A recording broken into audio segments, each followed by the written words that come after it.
नमस्कार, दृष्टि IAS YouTube channel पर आप सभी का स्वागत है। मेरा नाम है निखिल और आज हम नंबर पजल करेंगे। बहुत इंपॉर्टेंट टॉपिक है, क्वेश्चंस इससे हमेशा पूछे जाते हैं। काफी कुछ ऐसा ही है जो आपका कोडिंग डिकोडिंग और number series, number letter series था, वैसा ही काफी कुछ उसका मिला जुला ही रूप है। थोड़ा सा चेंज है, दोनों को मिलाकर ये चैप्टर बना है। क्वेश्चंस को समझेंगे, देखेंगे कैसे सॉल्व करना है। चलिए शुरुआत करते हैं पहले प्रश्न से। ये एक क्वेश्चन दिया हुआ है, इस डायग्राम के आधार पर आपको बताना है कि इस क्वेश्चन मार्क के स्थान पर यहां पर क्या संख्या आनी चाहिए। इन दोनों को ऑब्जर्व करो, इसमें रिलेशन बनाओ जैसा कि हम कोडिंग डिकोडिंग में करते थे, और इसके आधार पर यह बताओ कि इस क्वेश्चन मार्क पर क्या आएगा। ये ऐसा ही है जैसे कोडिंग डिकोडिंग था, या फिर नंबर्स लेटर सीरीज में भी हमने कुछ रिलेशन बनाए थे, कुछ वैसा ही है। पर इसमें क्या दिया होता है, फिगर दी हुई होती है, इसीलिए इस चैप्टर का नाम भी है फिगर पजल। तो देखिए बीच में लिखा है 241, यहाँ पर 345, तो यहाँ पर कौन सा नंबर लिखा जाना चाहिए, क्या इन तीनों में से कोई आ सकता है, तो ही आपको रिलेशन बनाना है। तो उसके लिए हमें इन दोनों के पैटर्न को समझना पड़ेगा। कैसे समझेंगे वो देखो। रिलेशन बनाना है कि यहाँ पर 2 कहीं ना कहीं से तो आया होगा, या 241 जो लिखा है वो कहीं से तो आया होगा। अब देखो इन दोनों के बीच का गैप कितना है, 2 है। 8 और 4 के बीच का गैप कितना है, 4 का है, और 2 और 1 के बीच का गैप है इतना। तो अगर मैं सिर्फ इसकी बात करूं तो गैप की बात हो रही है कि इन दोनों का गैप कितना है, 2 का, 4, 1। तो यहां पर भी क्या लिख दिया आपने, 2, 4, 1। क्या इसमें भी ये फॉलो कर रहा है, वो देखते हैं। 3 और 6 के बीच का गैप कितना है, 3 का। 6 और 2 के बीच का गैप कितना है, 4 का गैप है। और 8 और 3 के बीच का गैप कितना है, 5 का। अरे ये तो यहां पर भी फॉलो कर रहा है कि 3, 4, 5, तो यहां पर आपने लिखा 345, 3, 4, 5 एक साथ में लिख दिया। यहां पर जो गैप था वो भी लिखा, तो ये भी तो इसको फॉलो करना चाहिए ना। अगर ये फॉलो करेगा तो आंसर क्या हो जाएगा। देखो 1 और 2 के बीच का गैप कितना है आपका, इसके बीच का गैप कितना है, 1 का गैप है।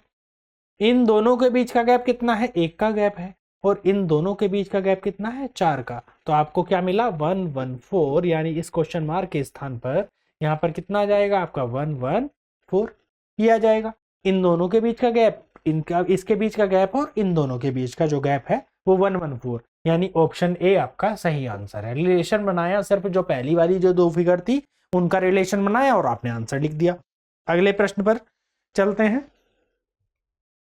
यहां पर भी बताना है आपको कि क्वेश्चन मार्क के स्थान पर क्या आएगा, क्वेश्चन मार्क को कौन सी संख्या है, कौन सा ऑप्शन है वो रिप्लेस करेगा।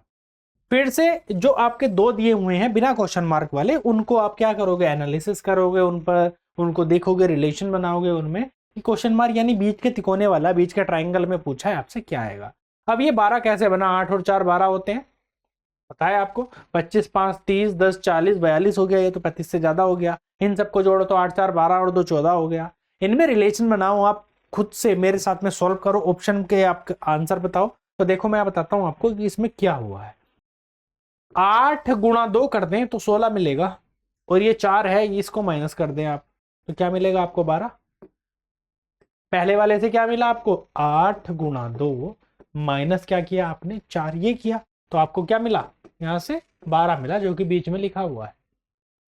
इसमें क्या हुआ है, 12 गुणा 5, जैसे इसमें हुआ था सेम वही तो पैटर्न फॉलो करना चाहिए। 12 गुणा 5, और जो बाकी की संख्या थी 25, उसको माइनस कर दिया, तो आपको क्या मिला, 35 मिला। 12 पंजे 60 माइनस 25 क्या हुआ, 35 हुआ। अब देखो इस वाले क्वेश्चन में देखो, अगले प्रश्न में देखेंगे। 11 गुणा, यहां पर क्या करना चाहिए हमें, 11 गुणा 7 माइनस क्या कर दें, 37 कर दें, तो जो आएगा वो आपका आंसर होना चाहिए। 11 गुणा 7 कितना होता है, 77, 77 माइनस 37 यानी 37, और आपको आंसर क्या मिलेगा, 40, यानी ऑप्शन बी। लिंक बनाया, रिलेशन बनाया और लिख दिया अपना आंसर। अगले प्रश्न पर चलते हैं। 4C 2B 3A 28A, ये फिर से एक मैट्रिक्स टाइप का क्वेश्चन दिया गया है। इस पर बताना है आपको कि क्वेश्चन मार्क के स्थान पर क्या आएगा।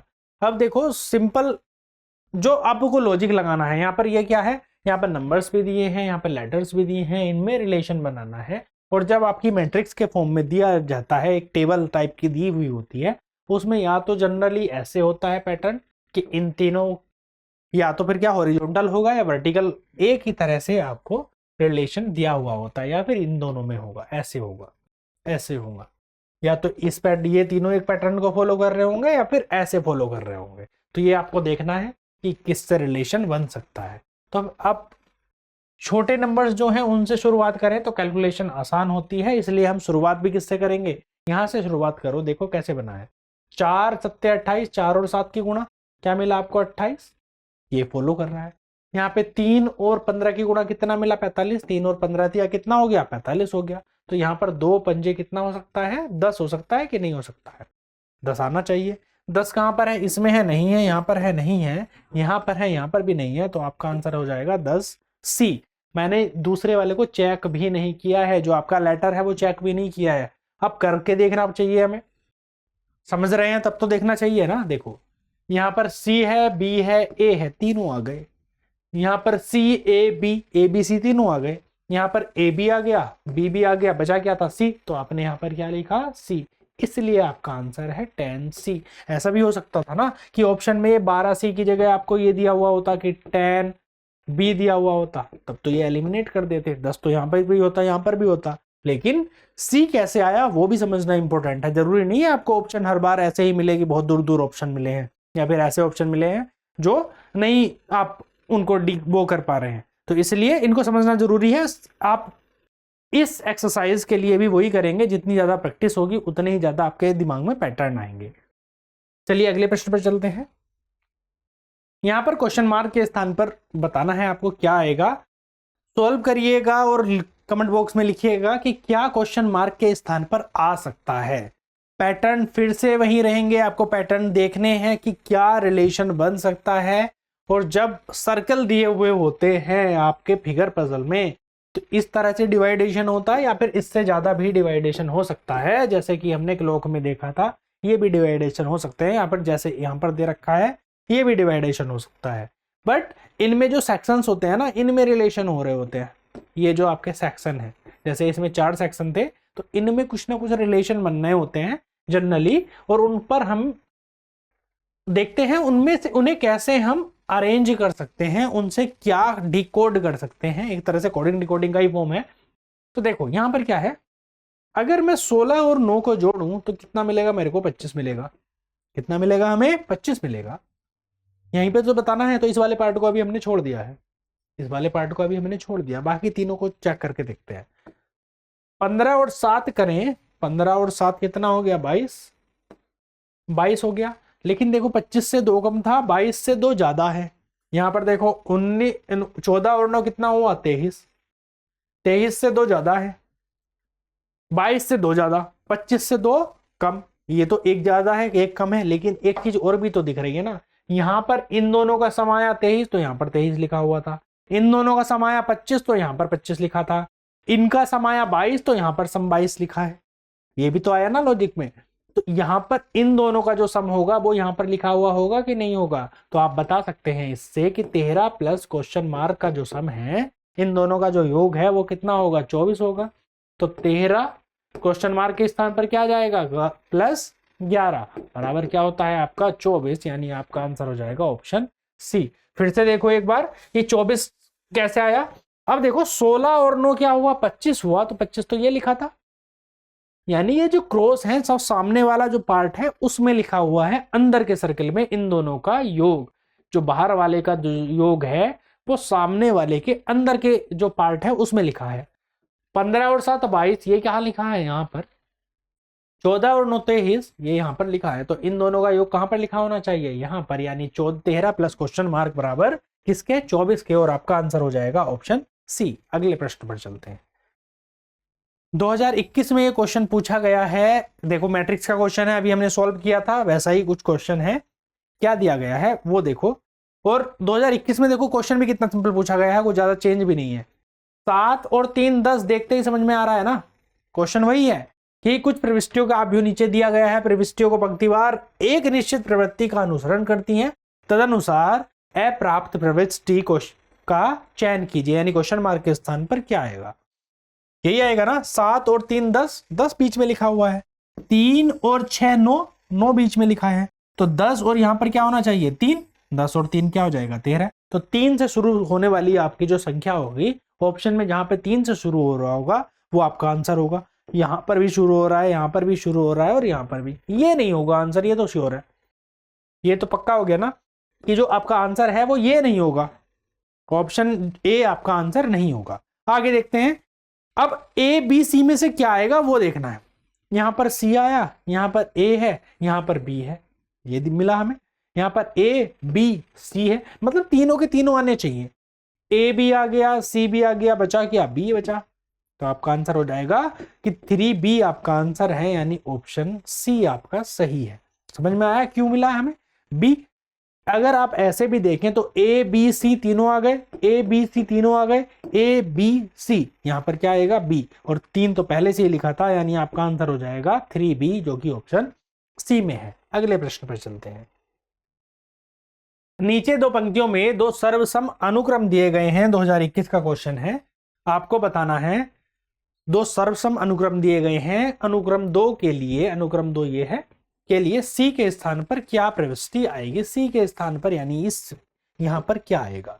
अब देखो क्या दिया हुआ है, सर्वसम अनुक्रम क्या होता है। जो अनुक्रम दिए गए हैं, यहां पर 2 अनुक्रम दिए गए हैं, अनुक्रम 1 और अनुक्रम 2, वो सर्वसम है, मतलब एकदम समान पैटर्न को फॉलो करते हैं, एक जैसा पैटर्न फॉलो करते हैं। ये सीरीज से हो गया एक तरह से।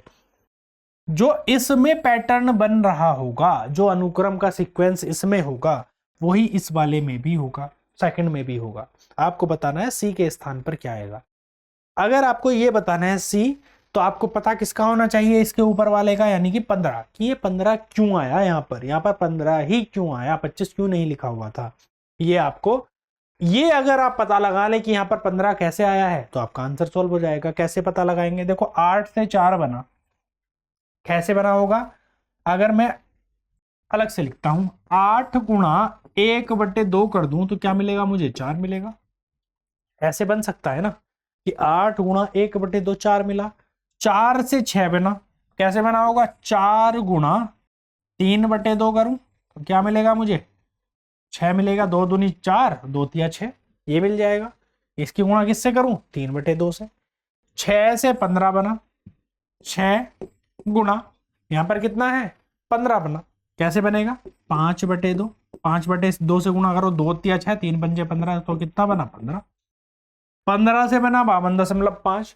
तो अगर मैं 15 की गुणा करूं किससे, 7/2 से, तो आपको क्या मिलेगा, 52.5 मिलेगा। मिलेगा कि नहीं, और ऐसे भी आगे ही चलता रहेगा, यानी सीरीज तो आपको मिल गई है। ये सीरीज आप कहोगे जी इसके अलावा भी तो कुछ और बन सकता है। हाँ जी बिल्कुल बन सकता है। कैसे और क्या बन सकता है, कहो कि 8 से 4 बना, -4 कर दिया, फिर +2 भी कर दिया आपने, फिर +9 कर दिया, ये भी तो हो सकता है ना। हाँ बिल्कुल ये भी हो सकता है। अगर मैं इसी की बात मानूं तो -4 करेंगे पहले, तो कितना मिलेगा यहाँ पर 1, यहाँ पर कितना मिलेगा 3, और यहाँ पर कितना मिलेगा 12। 12 क्या ऑप्शन में है, नहीं है, यानी ये पैटर्न नहीं है। ये वाला जो पैटर्न है प्लस वाला, ये नहीं है, इसलिए हमने ये वाला पैटर्न नहीं लिया है। ठीक है, ये हम करके देखेंगे तभी पता चलेगा, या फिर प्रैक्टिस रहेगी इतनी तो पता चलेगा। ये और समझने वाली बात थी, क्योंकि यहाँ पर पॉइंट्स दिए गए हैं, तो ये गुणा भाग का प्रश्न होगा। जोड़ अगर घटा करेंगे हम, इंटीजर की जोड़ घटा करेंगे, तो पॉइंट में वैल्यू थोड़ी ना आ रही होती। 0.5 था, 0.25 हो गया, मतलब ऐसी किसी संख्या से गुणा भाग हो रही है, या फिर माइनस अगर कर रहे हैं, प्लस कर रहे हैं, तो पॉइंट्स में कर रहे हैं। ऐसा नहीं है कि आप इंटीजर को कर रहे हैं। तो 8 से 4 कैसे बना, आधे से गुणा, फिर 3/2 से, 5/2 से। इसी पैटर्न को ये वाला भी तो फॉलो करना चाहिए। कैसे करेगा, 5 सबसे पहले क्या हुआ, 5 से बना 4, आधे से गुणा हुई, तो यहां पर भी क्या करो आप, 1/2 से गुणा, तो यानी आपको क्या मिला, 2.5 मिला। तो यहां पर क्या लिखा आपने, एक स्थान पर 2.5 लिख दिया। फिर क्या हुआ है, 2.5 की गुणा किससे हुई है, 3/2 से हुई है। तो 3/2 से गुणा करेंगे तो कितना मिलेगा आपको, 3.75 मिलेगा। गुणा करके देखेंगे तो कितना मिलेगा, 3.75, ये मिला। बी के स्थान पर क्या आया, 3.75। बी से सी, यानी 3.75 की गुणा किससे करनी है आपको, 5/2 से करनी है। बाद में 5/2 से हुई है ना, तो आप इससे जब गुणा करेंगे तो कितना मिलेगा आपको, कितना, ये आपको मिलेगा 9.375। कैलकुलेट करिएगा, आपको क्या मिलेगा, 9.375, यानी इसकी वैल्यू हो जाएगी 9.375। अब कहोगे जी आपने तो गुणा कर दिया, आपको तो पता था क्वेश्चन का आंसर का पहले से ही। हाँ बिल्कुल, अगर नहीं पता था तो कैसे कर रहे होते हम, देखो 3.75 है यहाँ पर, और यहाँ पर गुणा किससे हो रही है, 5/2 से। अलग से बताता हूं आपको, 3.75 के गुणा है आपके किससे, 5/2 से।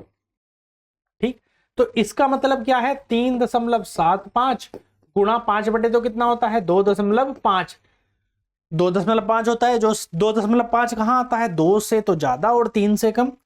अगर मैं 3.75 को लगभग 4 भी मान लूं तो 4 दूनी 8 होते हैं, तो जो वैल्यू आपकी आनी चाहिए वो 8 और 4 तिया 12, 8 और 12 के बीच में आनी चाहिए, क्योंकि 2 पर तो अगर 2 से गुणा करूं तो 8 आनी चाहिए 4 की वैल्यू, और 3 से गुणा करूं तो 12, यानी 8 और 12 के बीच में आपका आंसर होना चाहिए। तो 2.5 तो ऐसे ही नहीं हो सकता, 3.5 से कम संख्या है, 5 भी नहीं होगा, डेफिनेटली नहीं होगा। 32 दशमलव जो ये वाली वैल्यू दी हुई थी ये तो बिल्कुल भी नहीं होगा, इतनी दूर तो जाने का मतलब नहीं है। 3.75 की गुणा लगभग जब 8-9 से जाकर होगी जब जाके इतना आएगा, यहाँ पर तो केवल 5.2 से आ रही है, तो बचा क्या, केवल सी, यानी आपका आंसर हो जाएगा ऑप्शन सी। तो कैलकुलेशन भी आपको बेहतर करनी है, ऐसा इससे सिर्फ बात नहीं बनेगी कि क्वेश्चन सॉल्व हो रहा है, कितने समय में सॉल्व हो रहा है वो इंपॉर्टेंट है। आपको कितने क्वेश्चंस करने हैं ये आपके ये तय करेगा कि आपने कितने स्पीड से क्वेश्चंस किए हैं और कितने एक्यूरेटली क्वेश्चन सॉल्व किए हैं। ऐसा भी नहीं कर देना कि जी 50-60 क्वेश्चन हमने तो 60 क्वेश्चन या 65 क्वेश्चन कर दिए हैं, पर ये पता नहीं है कि गलत है या सही है, बस निशान लगा दिए। ये भी नहीं करना जी हम तो बिल्कुल 27 ही क्वेश्चन करके आए हैं अटेम्प्ट, या 28 ही क्वेश्चन करके आए हैं, ऐसा भी नहीं करना है। ठीक है, एक रेंज होती है, वो आप सबकी अलग अलग हो सकती है, कोई ज़्यादा डिपेंडेंट है कॉम्प्रिहेंशन पर तो उसकी रेंज अलग हो सकती है थोड़ी बहुत, और जो आपका मैथ और रीजनिंग या फिर जनरल मेंटल एबिलिटी पर डिपेंडेंट है उसकी रेंज अलग हो सकती है। एक्यूरेसी की बात है वो इंपॉर्टेंट है। मिलते हैं नेक्स्ट क्लास में, तब तक के लिए धन्यवाद।